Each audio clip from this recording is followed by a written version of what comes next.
que Deus coloca no nosso coração nesse dia, desde hoje de manhã nós temos falado sobre isso, é algo que eu já vi alguns tempos atrás, não fui eu que escrevi, eu estou trazendo essa palavra numa inspiração, né, de um pastor Daniel Guarnaz, né, ele é doutor em teologia, ele é psicólogo e é pastor na igreja presbiteriana do Rio de Janeiro. Mas aí eu ouvi isso quando nós estamos numa semana acadêmica da faculdade, e ele foi convidado, então, a falar alguma coisa ali. E ele falou sobre esse assunto. E esse assunto, eu fiquei pensando nisso por esses dias, né? Eu fiquei gestando isso no meu coração, porque, de fato, o Deus que nós servimos é um Deus que nos encontra, é um Deus que nos acolhe, é o Deus que trabalha em cima de misericórdia, porque nós, como seres humanos, somos falhos, muito falhos. E por mais que nós esforcemos, nós dependemos dessa graça do Senhor para vencer as nossas batalhas, para a gente poder ver o milagre de Deus acontecendo na nossa vida. Nos dias de hoje, a gente tem visto a sociedade, no geral, assim, muito correndo atrás de bens materiais, correndo atrás de títulos, correndo atrás de um monte de coisas que a sociedade, ela pontua como algo importante, o melhor. Precisamos ser os melhores, precisamos ter o que é de melhor. Eu preciso ter a melhor casa, eu preciso ter o melhor carro, eu preciso ter as melhores grifes, eu preciso me vestir com a melhor grife. Eu preciso, e aí temos ainda, a mídia impulsiona as pessoas a isso. E quando nós nos demos por conta, olhamos e vemos quantas pessoas estão desesperadas, angustiadas, depressão, justamente porque não conseguem atingir aquilo que é a expectativa humana, aquilo que por nós mesmos nós tentamos conquistar. E até, se a gente olhar, né, o cara trabalhou, conquistou muita coisa, ok, mas isso não é uma garantia de que no tempo da dificuldade, né, no tempo da sua fragilidade, naquilo que nos torna frágil, essa pessoa ela continue da mesma forma, ela continue firme, ela continue feliz, ela continue dando passos, né, de uma vida saudável. E quando nós olhamos então para o que está sendo ministrado hoje, por isso que eu falo que o que precisa ser falado, né, no altar é algo que é muito importante, nós não podemos trazer apenas para benefício pessoal. Na verdade, nenhum benefício pessoal. O que precisamos é ministrar aquilo que está no coração de Deus. Mas o fato é que muitos lugares, acompanhando essa onda que a sociedade traz, buscando crescimento em todas as áreas, tentando desfrutar do melhor em todas as áreas, ser o melhor em todas as áreas, ser o top, né? Hoje de manhã eu expressei top das galáxias, né? Mas é isso, o primeiro. Isso que consome as pessoas, e juntamente com isso, nós enxergamos em tantos lugares, tantos altares aí, as ministrações, né, trazendo aquilo que as pessoas querem ouvir, colaborando para que as pessoas elas se mantenham nessa coisa de querer ter. Se nós hoje acessarmos muitos sites na internet, nós vamos ver ali ministrações de decretos, como se nós pudéssemos decretar as coisas, como se nós pudéssemos estipular o que é bom ou não para nós, e viver firmado nisso. Né? Nós vivemos hoje uma geração que tem entrado nas igrejas e tem abarrotado as igrejas buscando por uma palavra profética, buscando por um oráculo, né? Buscando por alguma coisa que vai falar comigo. Eles não estão buscando uma transformação pessoal na sua identidade, na sua vida, ou conhecer a Deus.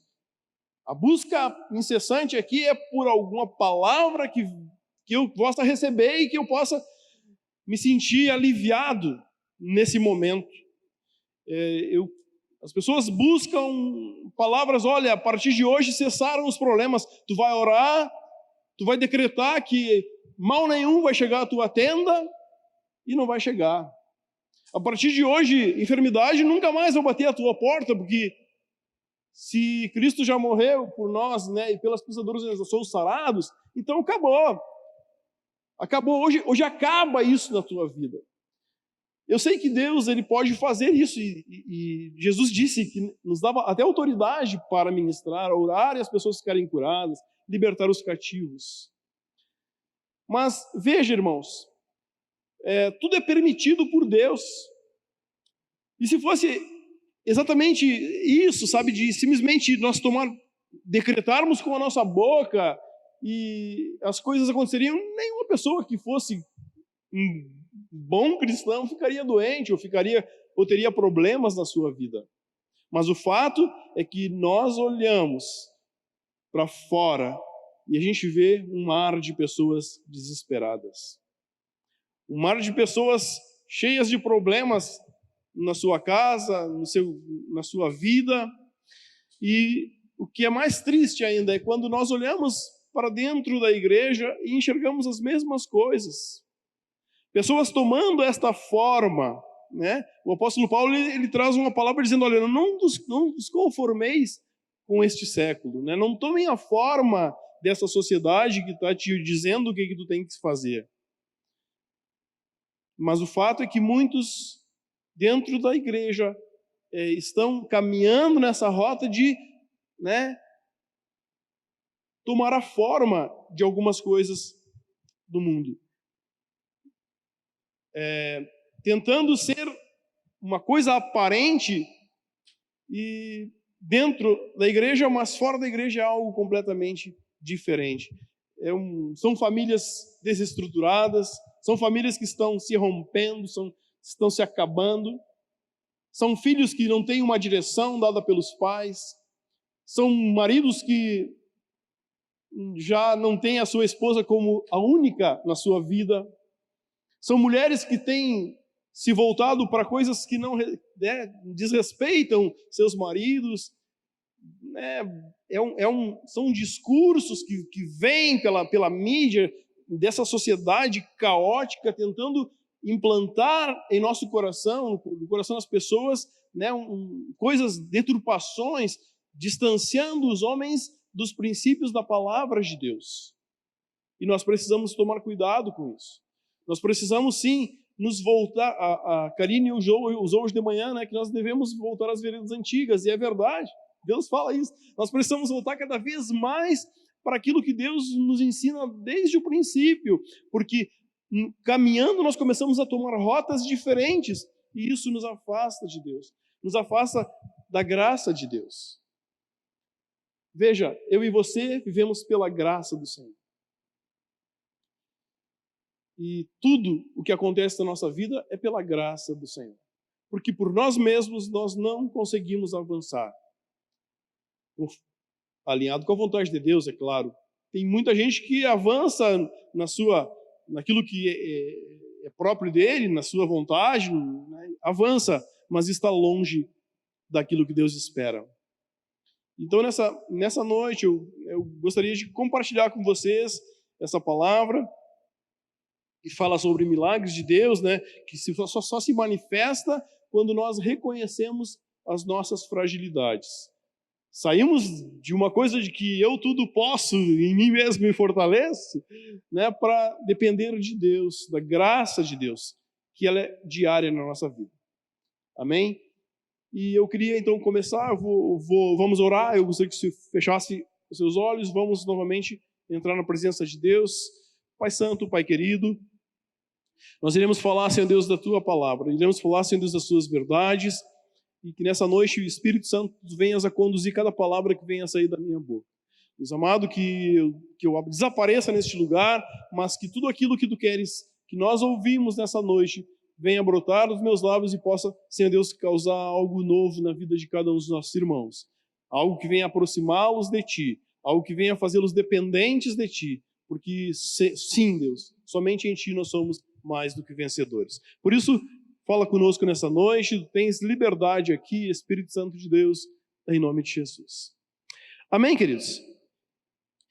Então, tomando por base isso, se nós olharmos para as Escrituras, nós vamos identificar ali muitos personagens ali que são acontece um milagre ou são transformados na sua essência a partir de um encontro real com o Senhor, onde ele expressa a sua fragilidade, onde ele expressa a sua fraqueza. Porque a tendência é sempre querer mostrar o mais forte, somos mais fortes. E nós, sim, e a palavra diz que nós, diga o fraco, eu sou forte. Mas é esse paradoxo aqui que eu quero trabalhar nessa noite, onde que nós precisamos ser fortes. Nós precisamos ser fortes, sim, na nossa fragilidade. Porque o Senhor nos criou assim, diferentes. Nos criou para obedecer a Ele, para andarmos com Ele, para estar com Ele todos os dias. Mas o que precisamos para que isso aconteça é reconhecer quão frágeis nós somos.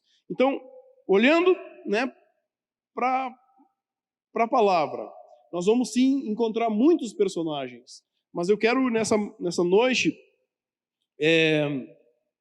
focar apenas num desses personagens que, dentro da história de Israel, dentro da história bíblica, é um cara que ele tem muito a nos ensinar, temos muito a aprender com ele, porque ele passou por umas situações muito terríveis, mas ele foi levantado por Deus, ele foi restaurado por Deus, num encontro real com o Senhor. Amém? Eu gostaria que você abrisse a tua Bíblia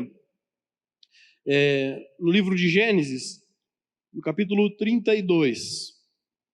Gênesis, capítulo 32. E nós vamos ler a partir do versículo 22 até o 28.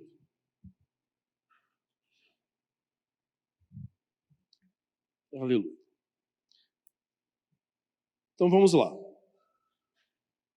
Durante a noite, Jacó se levantou, tomou suas 2 mulheres, suas 2 servas, seus 11 filhos, e atravessou com eles o rio Jaboque. Depois de levá-los para a outra margem, fez passar todos os seus bens. Com isso, Jacó ficou sozinho no acampamento. Veio então um homem, que lutou com ele até o amanhecer. Quando o homem viu que não podia vencer, tocou a articulação do quadril de Jacó e a deslocou. O homem disse: deixe-me ir, pois está amanhecendo. E Jacó, porém, respondeu: não o deixarei ir, enquanto não me abençoar. Então aquele homem faz essa pergunta para Jacó: qual o seu nome? Perguntou a Jacó, e ele respondeu, e Jacó respondeu: Jacó é o meu nome. O homem disse: seu nome não será mais Jacó, de agora em diante você se chamará Israel, pois lutou com Deus e com os homens e venceu. Interessante isso. Se nós voltarmos um pouco aí nos capítulos anteriores, a gente vai ver a trajetória de Jacó desde o seu nascimento. E é algo interessante esse ponto, onde esse homem, esse emissário de Deus, ele pergunta o nome de Jacó. E Jacó fala para ele: eu sou Jacó. Voltando lá atrás, quando nós vemos ali já na gravidez, havia tumulto na barriga da sua mãe. Já no nascimento, Jacó, ele era gêmeo com Esaú, ele tenta agarrar, ele agarra, né? Então, Esaú pelo seu calcanhar. E ele foi o segundo a nascer, mas ele estava agarrado. Andando, pulando nos dias e pulando os capítulos, a gente vai ver toda a história ali. Chega um momento também na vida dele que ele tenta sempre levar vantagem sobre o seu irmão mais velho. E chega um dia que o irmão dele, que era caçador, né, era um predileto aí do seu pai, né, de Isaac, e Jacó era o preferido da sua mãe, ele era mais caseiro, e o Esaú era um homem de caça. Só que Isaac gostava muito da carne, né, do que ele preparava. E um dia ele saiu para caçar e ele voltou. Passou o tempo, ele volta com muita fome e o irmão dele está preparando, Jacó está preparando ali uma sopa, um ensopado, né, uma comida muito gostosa. E eu gostaria de ir falando e você poder tentando se imaginar nesse contexto. Aquele cara chega, né, de uma caçada que talvez não tivesse sido a caçada, né? E ele volta cansado, com fome, muita fome. E ele declara isso, né? Que cheiro bom! Ele sentiu o cheiro daquela comida. E ele desejou muito aquilo. E na sua astúcia, Jacó, ele fala para o irmão dele: eu te dou, sim, um pouco dessa comida. Mas em troca, eu quero que tu me dê o direito da primogenitura. E o Esaú, ele nem pestanejou, deve ter passado pela cabeça dele: quer saber de uma coisa, esse negócio, eu estou com muita fome, isso aí está muito bom. Quer saber? Depois eu vejo isso, depois a gente vê isso. E ele faz essa troca, ele, né, faz ali uma aliança com o Jacó, e ele recebe o seu direito de primogênito, né? Usurpa isso do irmão dele. Continuam os tempos, o Isaac já estava velho, já estava chegando o dia da sua morte, e ele pressentiu isso, e ele chamou Esaú e disse: olha, eu vou morrer, então eu quero que tu vá. Ele já não enxergava bem, e tu vai e tu traga uma carne de caça, tu preparas, e eu vou comer, e eu tenho uma bênção especial para ti. Mas veja isso, a mãe de Jacó ouviu essa conversa, e o seu filho preferido, ela foi lá e compartilhou isso com ele. E teve uma ideia, né, fez um conluio ali com o Jacó, e vamos enganar Isaac. Tu precisa receber essa bênção. E Isaac, claro, concordou imediatamente, e eles fizeram, né? Ela foi lá, preparou uma comida, né, que Isaac gostava, muito boa, cheirosa, e aí o Jacó diz assim: puxa, mas o meu irmão, ele é peludo, né? Eram diferentes os dois. A palavra diz que o Esaú, ele era peludo, né, um homem, e o Jacó era um homem liso, não tinha muitos pelos. E aí ele se atenta a isso, mas ele vai ver que sou eu. E aí eles vão lá e colocam pele nos braços dele, né, pelos nos braços e no pescoço. E ele vai, então, pouco antes de Esaú chegar, ele vai e leva aquele ensopado. E diz para o padeiro: eu trouxe o teu ensopado, para que tu comas e me abençoe. Mas Isaac, ainda, né, por conhecer a Esaú, porque amava seu filho, é interessante isso, né? A voz é de Jacó, mas aí ele pegou na mão, mas parece ser Esaú. E aí ele come, e aí quando ele vai então dar a bênção para Isaac, ele pede para Jacó, ele pede para que ele se aproxime, né? Se aproxima, que eu vou te abençoar. E ainda, né, com aquela dúvida, ele leva a mão no pescoço do cara. Tá peludo, é Esaú mesmo. E então ele decreta ali a bênção sobre a vida de Jacó. E ele fala um tantão de bênçãos ali, e ainda diz que, né, que ele dominará todos os seus irmãos, enfim, ele libera uma bênção muito grande para Jacó, que deveria ser de Esaú. Mais uma vez, então, ali, se beneficiando Jacó de algo que não era dele.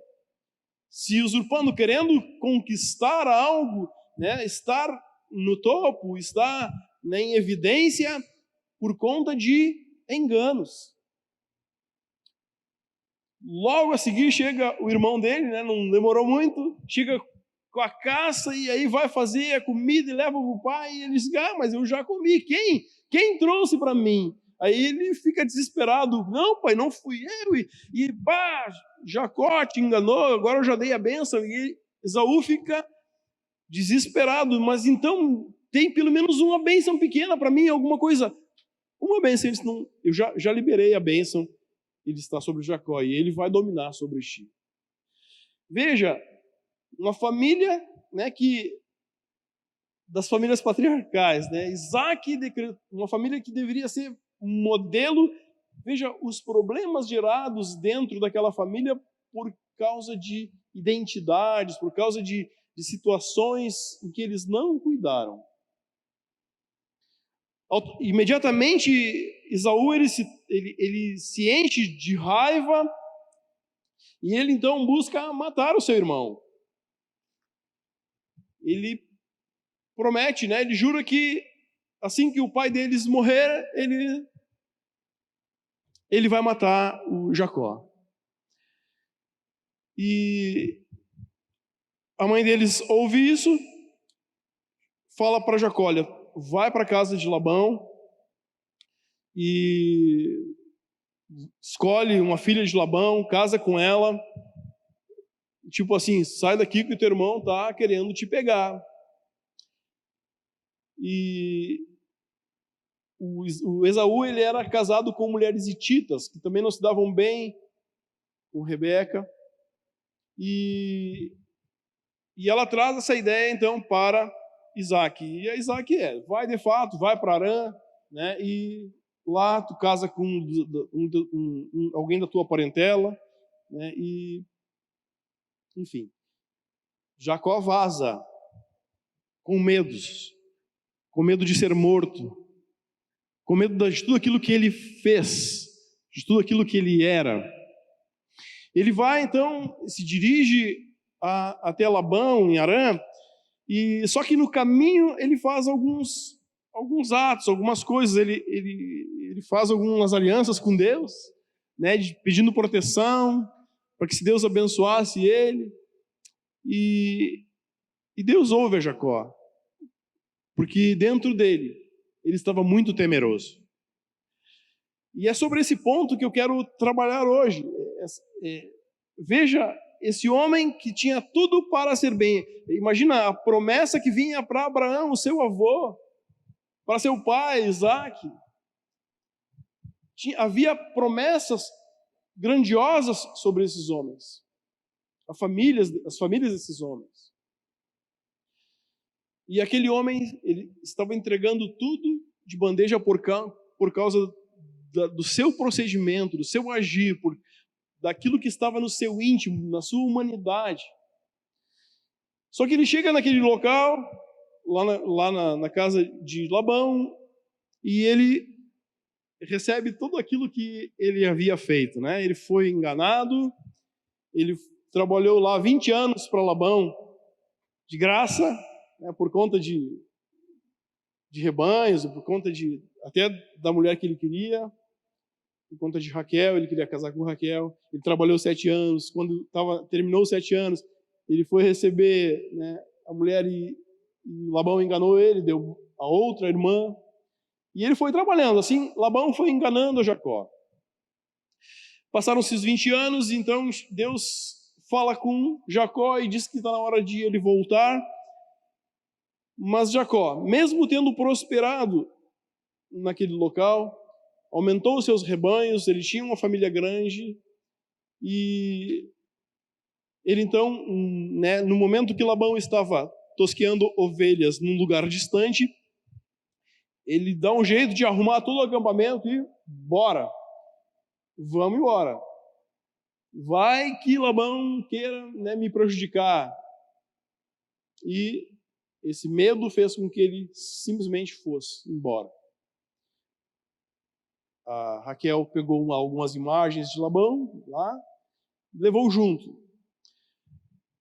No trajeto de volta, quando chega ali nesse vale do rio Jaboque, algumas versões falam Val de Jaboque. Ali nesse lugar é o momento que Deus promove para ter um encontro muito grande, né, com Jacó. E aí, acompanhando o texto aí no capítulo 32, você vai ver que ele passou todo mundo. Ele passou as mulheres, passou os filhos, passou os bens, passou todo o rebanho, e a palavra diz que ele ficou só no acampamento, de noite. Então, aqui como nós lemos, veio um homem, que não diz que homem era esse, né? Mas tudo leva a crer que fosse um anjo, é um enviado de Deus, um emissário de Deus, e Jacó entendeu isso. E nós vemos aqui no texto que ele lutou a noite inteira com este homem. E hoje de manhã ainda também falei sobre isso. Às vezes a gente olha ali, ele está lutando, mas como? Ele está brigando com um cara, brigando com um anjo. Né? Não tem como prevalecer, não tem como... Né? Como é que ele vai vencer o enviado de Deus? Mas eu penso que naquele momento Jacó estava num confronto, numa luta de confronto com aquele homem, né? Confrontando a sua fragilidade, a sua essência, aquilo que ele era, né? O significado desse nome Jacó é exatamente isso: usurpador, enganador. E ele se fazia muito bem se valer desse nome para tentar conquistar as coisas. Mas chega esse momento que ele já não conseguia mais e ele se fragilizou. E aí ele ficou apavorado, porque agora ele estava voltando para casa e ele não havia esquecido que o irmão dele estava querendo matá-lo. Ele não esqueceu isso. Podia passar 50 anos, mas ele ia voltar. E certamente que Esaú já havia ter preparado um exército muito grande. E certamente ia ser muito tenso esse encontro novamente. E Jacó está nessa tensão. E agora como é que vai ser? Como é que serão os meus dias? Eu tenho tudo isso que eu conquistei, eu tenho muito rebanho, eu tenho muitos camelos, eu tenho uma família enorme. Ele já tinha 11 filhos, né? Já tenho uma família grande, já tenho tudo que que as pessoas buscam e conquistam, mas eu estou com medo, eu estou apavorado, eu estou desesperado, eu estou ficando desestruturado nas minhas emoções. E aí vem nesse tempo esse homem, né, que está ali travando essa luta com ele, e quando está amanhecendo, a gente leu aqui, o homem tocou ali o quadril, né, de Jacó, e ele, né, deslocou ali a coxa de Jacó, ficou meio... E ele disse: olha, eu vou embora, me deixa ir embora porque está amanhecendo já, e eu preciso ir. Mas Jacó imediatamente, né, e faz uma pergunta para Jacó, né? Aí Jacó diz assim, não, eu não te deixo ir de maneira nenhuma, enquanto tu não me abençoar, tu não vai embora não. E aí vem a pergunta, e aqui que está o ponto do que nós estamos falando agora. Ele é questionado quem ele é, quem tu é. E aí ele, na hora, eu sou esse enganador, eu sou um usurpador, meu nome é Jacó. Esse sou eu. Essa é a minha conduta. É isso que eu faço para poder ter as conquistas que eu preciso, é isso que me move. Esse é meu nome. Eu sou enganador. E aí aquele homem diz, então tu já não vai mais te chamar enganador ou usurpador. O teu nome agora será Israel, né? Porque tu lutaste com Deus e prevaleceste. Sabe, queridos, esse exemplo para nós é muito claro, né, para aquilo que nós vivemos diariamente. Nós temos um nome, nós temos uma identidade, né? Até hoje, né, o costume daquele povo antigo era colocar o nome nas pessoas conforme uma conquista, conforme uma frustração, alguma coisa, né, forte que tivesse acontecido, eles colocavam o nome nos filhos. E até hoje ainda a gente vê pessoas, por exemplo, um nome que é comum, né, de atrelado a alguma bênção, alguma coisa especial, a Vitória, né? A pessoa estava demorando para nascer, ou foi muito desejada, né? Estava difícil aquela situação, e quando nasce é a vitória, ou estava ali, de alguma maneira, alguma coisa Deus fez na vida daquela pessoa, que a pessoa coloca o nome, teu nome é Vitória, porque tu é uma vitória na nossa vida. Né? Muitos colocam aí, né, Isaac, né, esses nomes aí atrelados justamente a uma história. Mas isso é impressionante, que nós temos essas identidades que são intrínsecas na nossa alma, na nossa vida, e nós andamos os nossos dias, na nossa humanidade, buscando conquistar coisas sempre de uma forma que parece ser ter uma ação mais rápida, um benefício mais rápido. E por conta disso, muitas vezes nós nos perdemos. E então, quando nós nos perdemos, chega o momento dessas fragilidades, aonde que aí é que vai ter o agir de Deus nos tornando fortes. Esse encontro com Deus nós precisamos ter diariamente. Porque, queridos, quando nós olhamos, nós procuramos fazer tudo certo, viemos a ter uma família bem estruturada muitas vezes e parece que as coisas não dão certo. Nós projetamos algo, caminhamos em função daquilo, nós mudamos de cidade, nós mudamos de foco, nós fazemos alguma coisa nova e parece que estava indo tudo tão bem e de repente vem algo avassalador. E como é que está a minha estrutura? Nós estamos hoje, né, foi feita referência aqui no último culto deste ano, né, um ano que foi muito diferente para todo mundo. Este ano de 2020 não teve distinção de classe social, não. Esse ano de 2020 não teve diferença entre o saudável e aquele que está enfermo, não. Essa pandemia, ela atingiu o mundo inteiro. E não importa o que as pessoas façam, porque não tem, o negócio é se proteger desse negócio. Tem que mergulhar no álcool, tem que andar com essa máscara, né, dia e noite, até tomar banho, se for possível.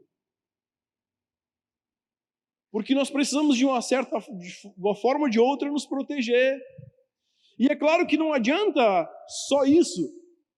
Nós precisamos desse cuidado de Deus para que nós não sejamos acometidos disso. Mas eu quero trabalhar com vocês essa noite, queridos, e se foi? Como está a vida de muita gente?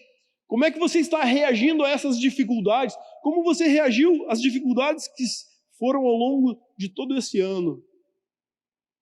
E é impressionante que nós podemos ver duas coisas paradoxais aí. Uma, num tempo de tanta calamidade, tudo fechado, não dá para trabalhar, muita gente prosperando de uma forma muito louca. Da onde saiu isso? Agora, minutos atrás, o apóstolo Levi trouxe o relatório, né, lá do pastor Luciano, que eu acho maravilhoso que aquele homem está fazendo lá, e a gente tem acompanhado, ele manda fotos, vídeos das crianças, e é maravilhoso quando tu vê aquela criança chegando na casa, e aí passa os tempos ali, ela já está com o cabelo brilhando, né, bem arrumadinha, sorriso estampado nos lábios, uma criança completamente diferente. Mas mesmo aí no ano de pandemia, quando as crianças começam a aumentar, eles não têm para onde ir, né?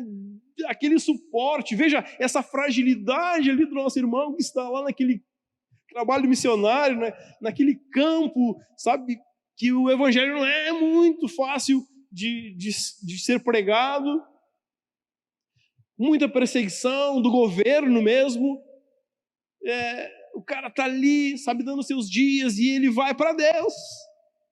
Na sua fragilidade, é aquilo que faz ele forte, porque é aí que ele põe a confiança dele, a fé em Deus, e é isso que vai mudar a realidade daquele lugar, daquelas crianças, daquele homem e daquela família. É onde Deus está dando, o fruto do teu trabalho é esse, tu faz isso que o resto eu providencio. E aí, quando eles precisavam de uma casa um pouquinho maior, Deus abre algo maravilhoso para eles, era um hotel tremendo, maravilhoso. E agora, mas precisa de uma grana, né? Precisa de uma grana para poder alocar isso aqui, dar calção. E aquele homem, ele não ficava desesperado, não, ele ficava assim, claro, eu imagino que, puxa, e agora, de onde que eu vou tirar isso?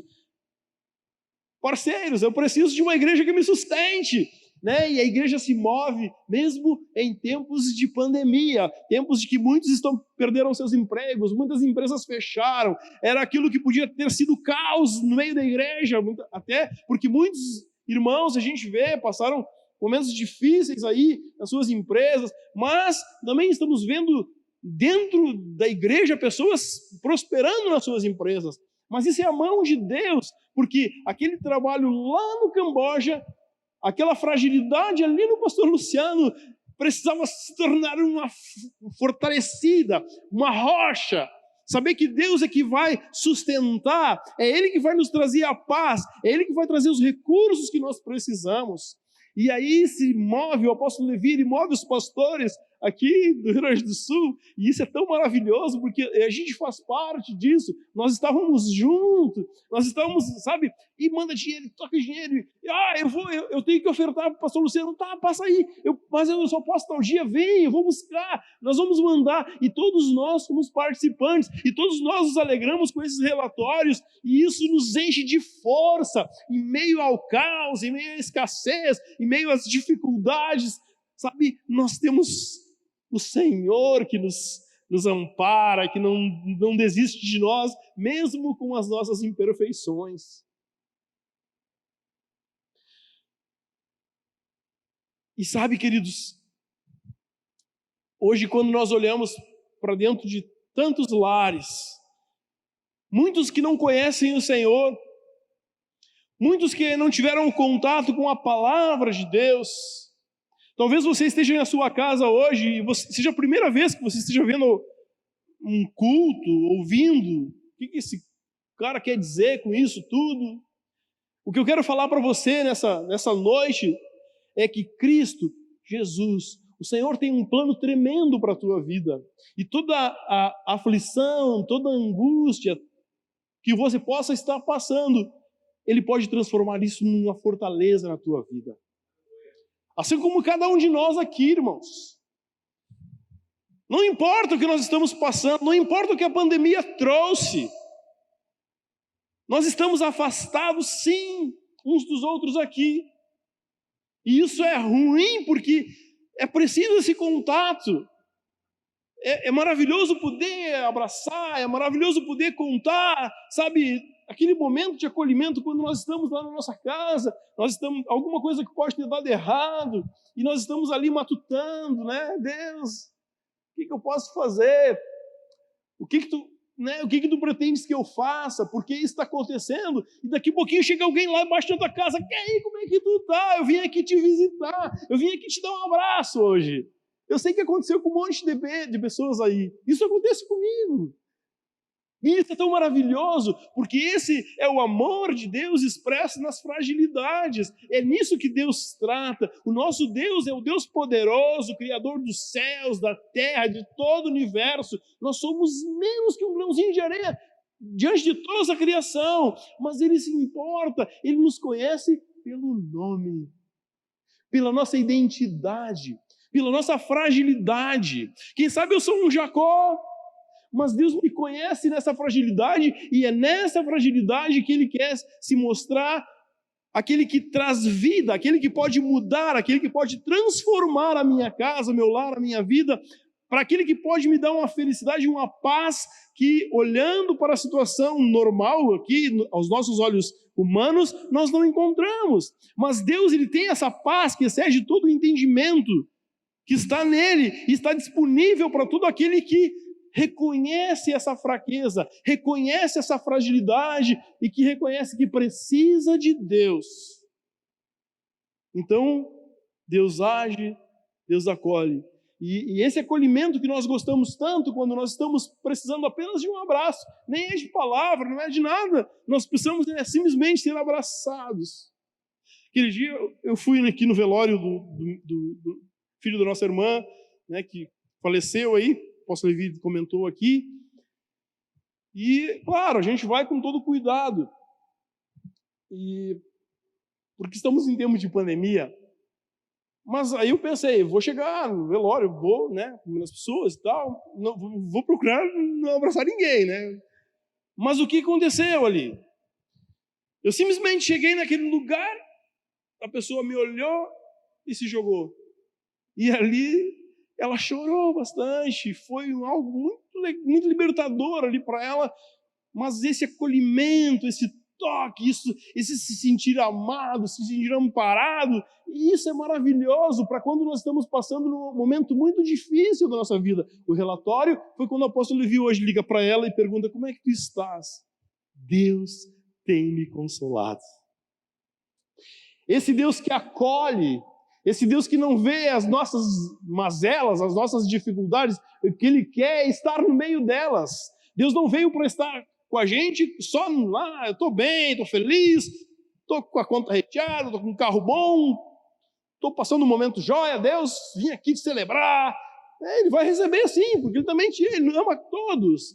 Mas o que Ele mais se importa, queridos, é quando nós, na nossa dificuldade, na nossa fragilidade, nós dizemos para Ele: Deus, eu não tenho para onde ir, eu não tenho mais recursos, eu já gastei tudo que eu tinha buscando cura de alguma forma.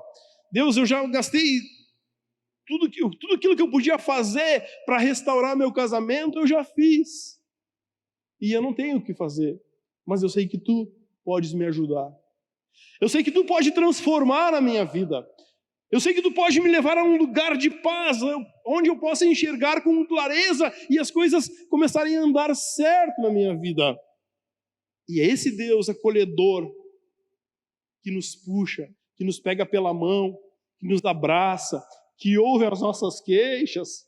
Ah, irmãos, não existe coisa melhor de quando tu está passando por um momento tão difícil, tu corre para Deus: Pai, eu não sei o que fazer. E aí, naquele momento de dar uma paz, quando tu vê, tu já passou o problema. Já está resolvido, o Senhor tomou essa causa por ti, e nada é impossível para Deus. Para nós, tem muitas coisas que são impossíveis, mas Deus é expert em fazer o impossível acontecer na minha vida e na tua vida. Eu não sei o que você possa estar passando nesses dias, né? Porque essa pandemia, ela tem uma outra característica. Ela, assim como ela afastou as pessoas, né, de um convívio social, ela agrupou as pessoas na sua casa. E aí, nesse tempo, nesse contexto, nós estamos vivendo muitas coisas novas, né? A gente está tendo que conversar. A gente está tendo: quem você é? Né? Não vi o filho fazia já uns 3 meses. Como tu cresceu? De tanto estar junto, tu é obrigado a perguntar como é que foi o teu dia. De tanto amanhecer e abrindo a porta do quarto do teu filho e dizer: filho, que bom que tu está aqui em casa.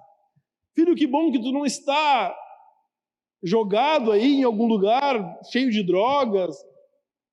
Que bom que tu não está enfiado em lugares onde traz prejuízo para você está em casa. Quantos eu te amo foram liberados nesse tempo de pandemia? Quantas famílias que já nem se falavam mais estão fazendo coisas diferentes, né? É interessante isso. Mas também a gente vê tantas pessoas que agora, por estarem juntas, a casa virou um ringue. A casa virou um lugar terrível. A casa virou uma discussão impressionante, é de manhã à noite. Muitos maridos batendo literalmente nas suas esposas, a quem eles deviam proteger, amar, respeitar, dar a vida por elas. Problemas familiares, muitos casamentos sendo dissolvidos. Muitas pessoas já estão angustiadas, quando é que esse negócio vai acabar? A expectativa nem é que acabe a pandemia inteira, mas que acabe aqui na minha cidade para eu poder sair de casa. Que coisa triste isso. Porque nós temos uma família, a família que o Senhor nos deu. A mulher que Deus escolheu para ti, homem, é o Senhor que escolheu. Ele separou ela. Desde o ventre da mãe dela estava separada para ti. A Maria Elisa, Deus separou ela 8 dias antes para mim. Eu sempre brinco com ela em abril, né, que ela fica 8 dias mais velha do que eu. E abril só, né? Depois passa abril, ficamos na mesma idade.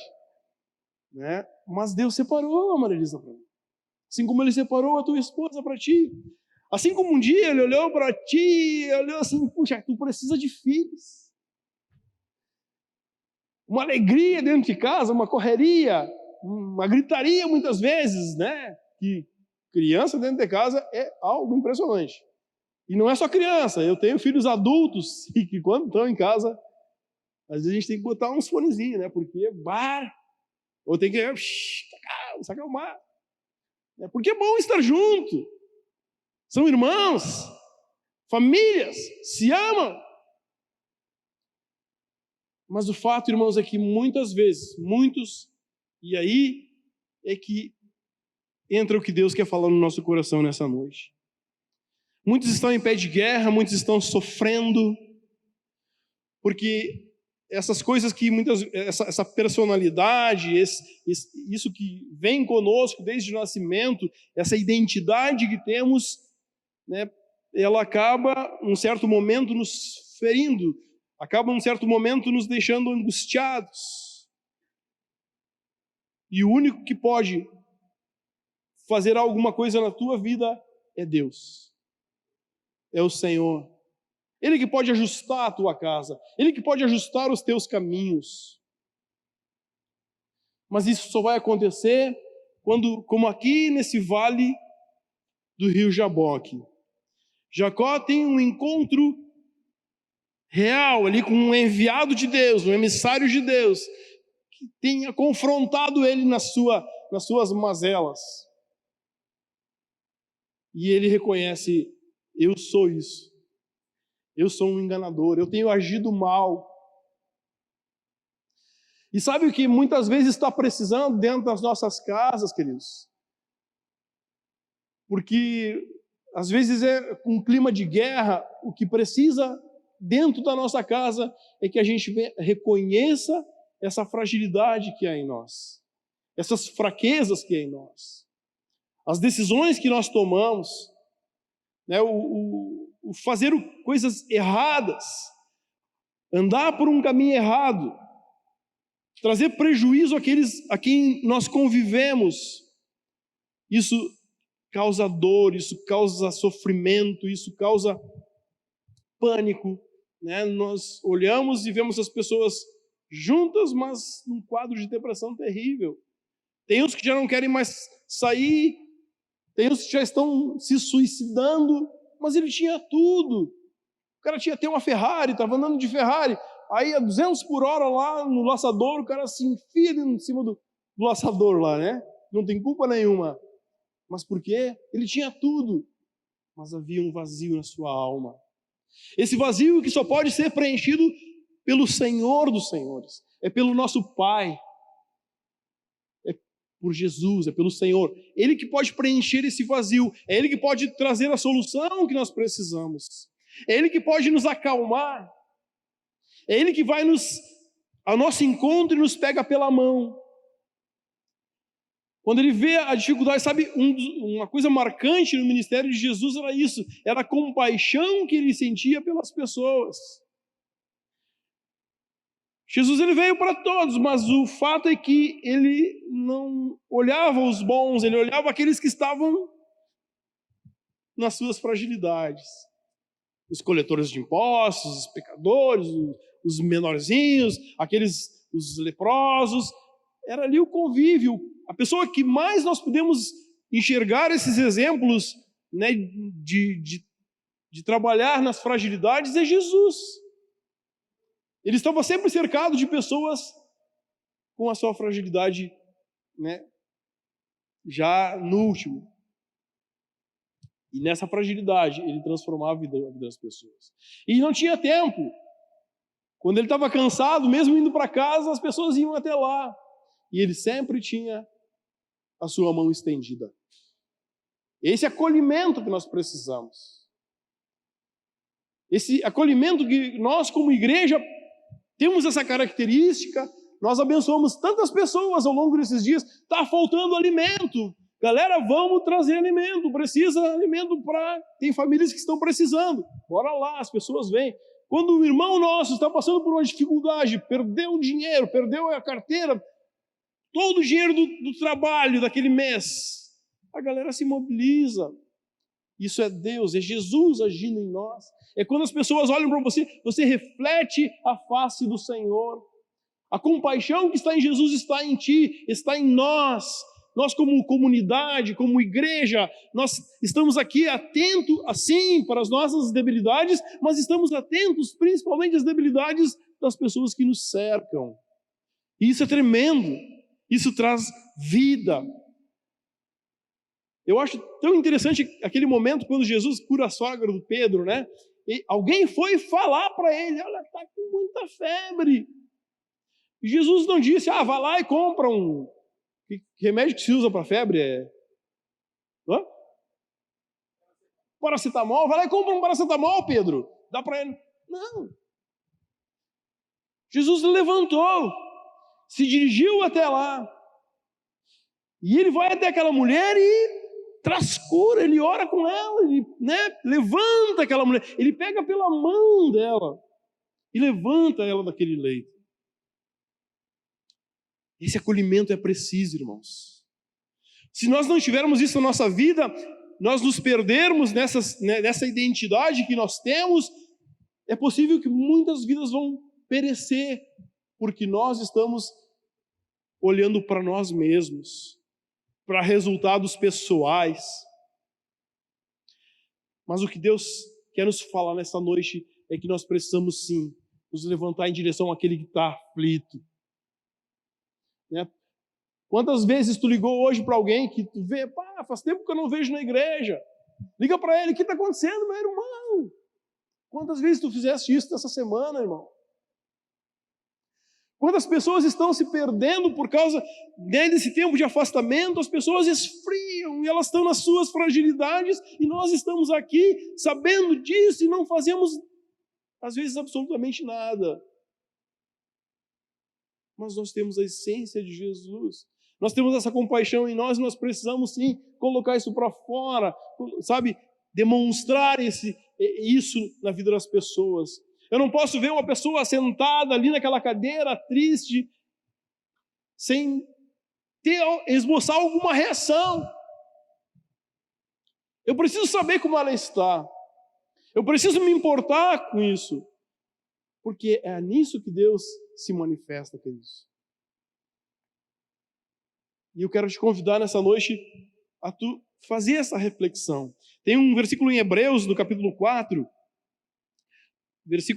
capítulo 4, versículos 14 até o 16, que fala: visto, portanto, que temos um grande sumo sacerdote que entrou no céu, Jesus, o Filho de Deus, apeguemo-nos firmemente àquilo em que cremos.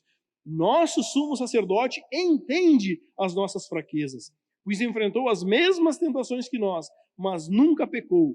Assim, aproximemo-nos com toda a confiança do trono da graça, onde receberemos misericórdia e encontraremos graça para nos ajudar no que for preciso.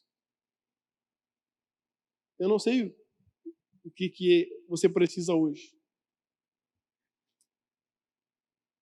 Eu não sei quais são as mazelas da tua vida. Pelo menos, da maioria, não. Algumas até a gente sabe. E temos orado. Todas as manhãs a gente se reúne até para isso, né? Tem uns irmãos ali que são fera, né? Estão todos os dias com a gente ali na oração. E temos visto tantas respostas, tanta coisa que Deus está fazendo nesses momentos de fragilidade na vida das pessoas, né? Tu olhando para o desespero de uma família que nunca ouviu falar do Evangelho. E a pessoa, ela olha, ó, dá para tu pedir para a tua igreja lá orar? Dá sim, nós vamos orar. E vamos orar todos os dias por ele, até que ele fique bem. E a gente tem orado, tem uma lista lá que um pouco está desatualizada, tem que atualizar, né? A gente está orando por uma pessoa até que já faz tempo que está curada. Mas o fato é que nós damos um passo para isso, né? Oramos, pagamos um preço. Isso é uma maneira de se importar. A gente vê os relatórios, né, de pessoas que não estavam acostumadas com isso, e aí as pessoas começam a mandar mensagens e mensagens, relatório, né? Aconteceu isso é um milagre. Olha o que Deus está fazendo, muito obrigado pelas suas orações. Mas o fato, irmãos, é que não pode ficar somente naquele momento de oração. Nós temos que nos levantar e ir até lá a casa deles. Eu vim aqui te apresentar a esse Jesus que te tomou pela tua mão. Ele viu a tua dificuldade, ele viu o teu sofrimento, e hoje ele está restaurando a vida desse teu amado, e essa é a resposta de oração, e ele pode ouvir o teu clamor. Tu precisa conhecer o que ele pode fazer na tua vida, porque quando você conhecer o plano de Deus para a tua vida, você nunca mais será o mesmo. Quando nós temos esse encontro, assim como Jacó teve ali no Val de Jaboque, e que nós somos ele foi transformado, e que nós somos transformados, ele não mudou o nome dele, né? Claro, mudou ali Israel e tal, mas quando nós olhamos toda a trajetória dessa família, né? Quando eles são mencionados na palavra de Deus, ele não fala, o Deus de Abraão, de Isaac, o Deus de Israel, até em alguns momentos fala, mas normalmente se fala o Deus de Abraão, de Isaac e de Jacó. O nome permaneceu, mas o fato é que as atitudes, aquilo que era força nele, ele transformou aquilo numa fragilidade, e Deus quebrou aquilo, mudou a sua vida. Então nós vamos ver isso. Ele vai ter as suas dificuldades diárias, ele vai ter os seus problemas, ele vai ter as suas, né, tendências até, mas ele vai sempre voltar para ver o que Deus está fazendo na vida dele. Porque um dia ele tomou esse Deus. Quando nós recebemos Jesus como nosso Senhor e Salvador, quando de fato nós fazemos Ele Senhor da nossa vida, nós não vamos simplesmente ser esquecido todo o nosso passado. Não, nós nos lembramos, sabemos o que fizemos, né? Tantas coisas boas quanto as más, nós lembramos disso todos os dias. Mas o fato é que agora eu tenho que tomar uma postura diferente daquilo que antes de conhecer a Jesus.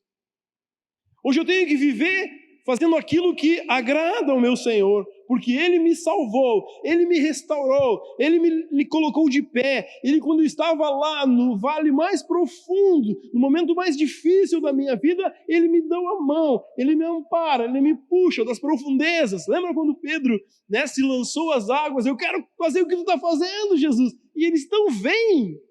E ele se lançou com toda a fé, com toda a confiança. Mas aí ele começa a olhar para os lados. Vento, tempestade, água. Aí o cara começou a afundar. E aí Jesus estende a mão, puxa ele de volta. Porque Ele está sempre atento às nossas fraquezas.